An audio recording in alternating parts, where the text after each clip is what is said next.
A Bíblia é a referência para entendermos a história do povo hebreu.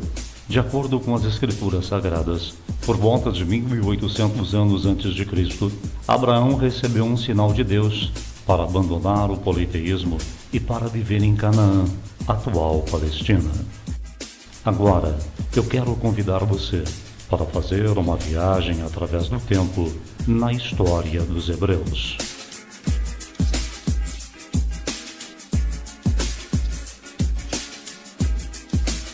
Ao longo da história, muitos povos se multiplicaram e começaram a se destacar.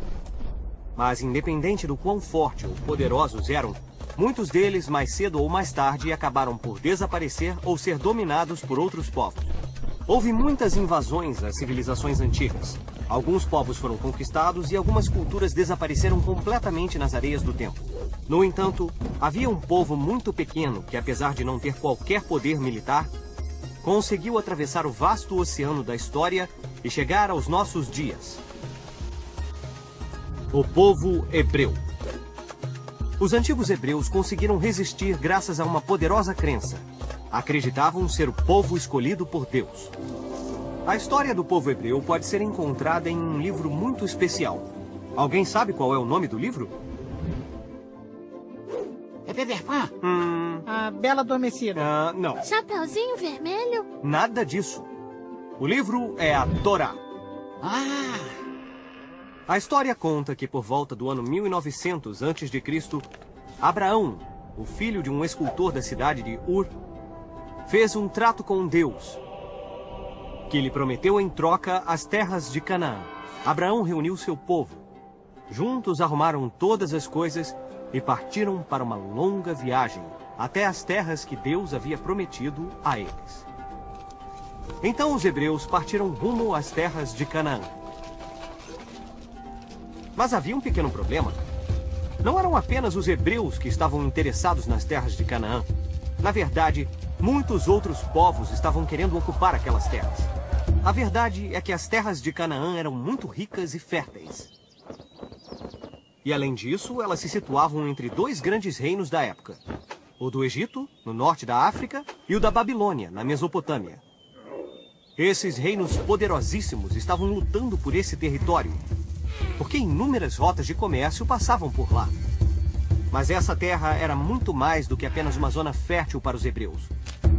Era a Terra Prometida. De fato, o pacto que Abraão havia feito com Deus envolvia uma outra coisa. Abraão e seu povo tiveram de renunciar a todas as religiões que adoravam muitos deuses e tiveram que aceitar a existência de um único Deus, o Criador de todas as coisas. Eu, Abraão, sou o líder do meu povo. Isso faz de mim o primeiro. O patriarca é o homem-chefe de uma família. Isso significava que ele impunha as leis e também era o líder religioso. O patriarca era o líder de sua esposa, filhos e também dos filhos de famílias bastante próximas. Quando o patriarca morria, o filho mais velho do sexo masculino se tornava o novo patriarca e assim por diante. O filho mais velho de Abraão era Isaac, e o filho de Isaac era Jacó. Jacó tornou-se famoso porque teve 12 filhos, e cada um deles se tornou o patriarca de sua própria tribo. Essas foram as 12 tribos de origem da nação de Israel. Atualmente, diz-se que o povo de Israel é descendente dessas tribos. Então, vamos voltar a Jacó e seus 12 filhos, os bisnetos do grande Abraão. Um dos filhos de Jacó, José, tinha um dom especial. Ele sonhava com o futuro. Um dia, José contou a seus irmãos um de seus sonhos. Nesse sonho, seus irmãos o elogiavam e curvavam-se diante dele. Bem, esse sonho os deixou tão zangados que eles o atiraram em um poço e depois o venderam a uma caravana de comerciantes que ia para o Egito. No Egito, José foi preso e escravizado. Mas sua capacidade de interpretar sonhos o tornou famoso e finalmente despertou a atenção do faraó. O faraó contou seus sonhos a José. Em um deles, apareciam 7 vacas gordas e muito tempo depois, 7 vacas muito magras. José advertiu o faraó que após 7 anos de abundância de alimentos, haveria 7 anos de escassez. O faraó estava convencido. Libertou José e deu-lhe um emprego. Você será meu vice-rei! Quando os anos de fome chegaram, como José havia previsto, o faraó estava preparado e tinha armazenado o suficiente para alimentar seu povo. Mas os 11 irmãos de José estavam com fome, então viajaram com suas famílias para o Egito à procura de algo para comer. E então José cuidou deles. Mas as coisas estavam prestes a mudar. Um novo faraó havia sido eleito no Egito. E ele não era como o outro. Ele temia e desprezava os hebreus. Por isso os escravizou e os maltratou terrivelmente. Acredita-se que a escravidão no Egito durou cerca de 200 anos. Um dia, nasceu um homem que se tornaria um grande líder. Um verdadeiro herói. Esse homem se chamava Moisés. Moisés libertou os hebreus da escravidão. Seu povo deixou o Egito e passou os 40 anos seguintes vagando pelo deserto.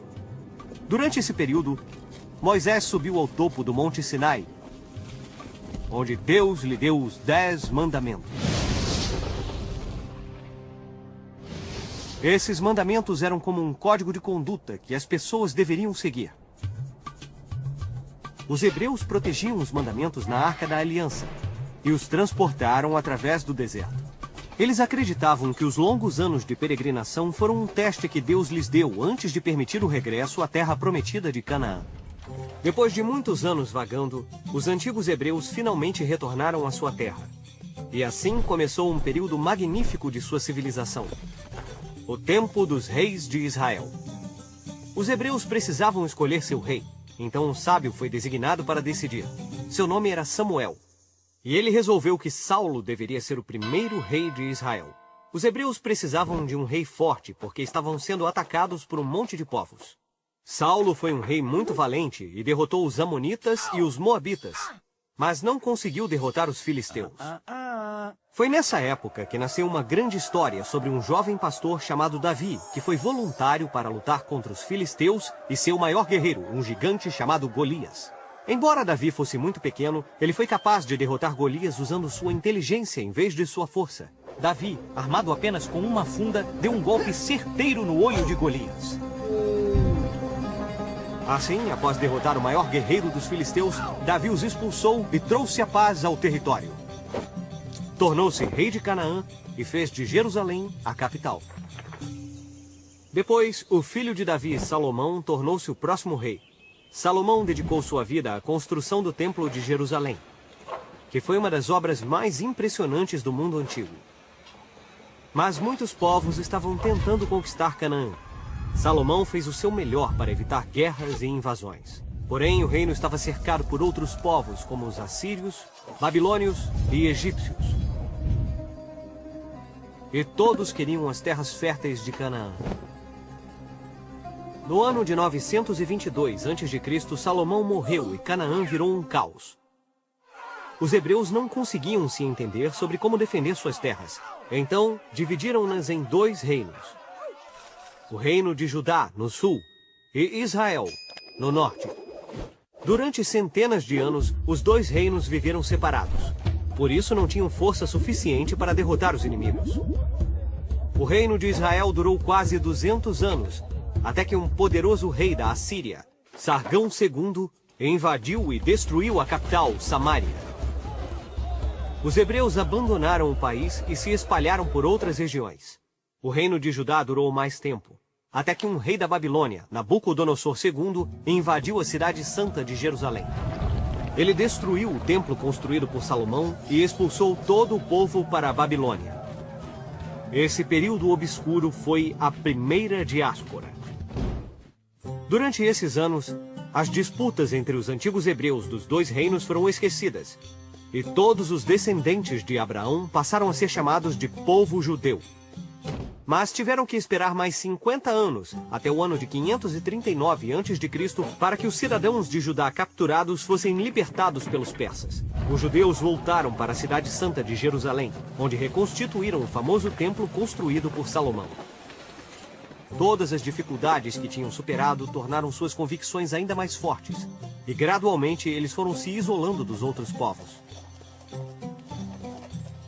Eles escreveram muitas histórias de seu passado e os mandamentos santos de sua religião.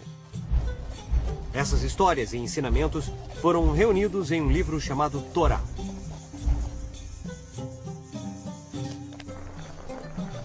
Os judeus viviam em paz. Por mais de 200 anos, eles se dedicaram a consolidar sua religião, sua cultura e seu modo de vida. Mas novos invasores logo entraram em cena. Primeiro chegaram os gregos, sob as ordens de Alexandre o Grande, e mais tarde os romanos, que conquistaram Canaã e anexaram essas terras a seu império. Embora fosse um povo pacífico, os judeus sofreram tanto com os romanos que acabaram se rebelando. No século I depois de Cristo, eles organizaram uma revolta e lutaram contra as legiões romanas. Mesmo lutando com persistência e coragem enquanto puderam, o exército romano era muito poderoso. E ao fim de 2 anos, a cidade de Jerusalém sucumbiu. O imperador de Roma, Tito, ordenou que o Templo de Salomão fosse destruído pela 2ª vez e queimou toda Jerusalém. Os poucos judeus que sobreviveram fugiram da cidade e se espalharam pelo mundo inteiro em busca de outro lugar para morar. Mais uma vez, os judeus eram um povo sem pátria. Um grande grupo de judeus seguiu em direção à Península Ibérica. Eles passaram pela África do Norte e na península começaram uma nova vida. Essas pessoas foram chamadas de sefarditas e viveram lá por muitos anos. Mas no século XV foram novamente expulsos pelos reis católicos da Espanha e de Portugal, que os viam como uma ameaça às suas crenças. Os sefarditas tiveram de se dispersar mais uma vez. Nos séculos posteriores, os judeus continuaram a se dispersar por todo o mundo. Encontraram novos lugares para viver, mas sempre sonhavam em voltar para as terras de Canaã. Às vezes eles eram convocados a se reunir e a voltar para sua terra. Mas como as pessoas estavam tão espalhadas ao redor do mundo, era muito difícil fazer com que todos se juntassem de novo. Felizmente, as convicções e os rituais do povo judeu continuavam a mantê-los unidos. Uma das práticas mais importantes era a leitura da Torá, que corresponde aos primeiros 5 livros da Bíblia. O povo judeu, até hoje, se reúne para celebrar todo sábado, que é considerado o dia mais importante da semana. Esse dia foi reservado para o descanso, assim como Deus descansou depois de criar o mundo. Outros costumes mantiveram a memória da Terra Santa viva. Em casamentos, por exemplo, um vidro é quebrado para lembrar as pessoas que a felicidade nunca será completa, até que o Templo de Salomão seja reconstruído.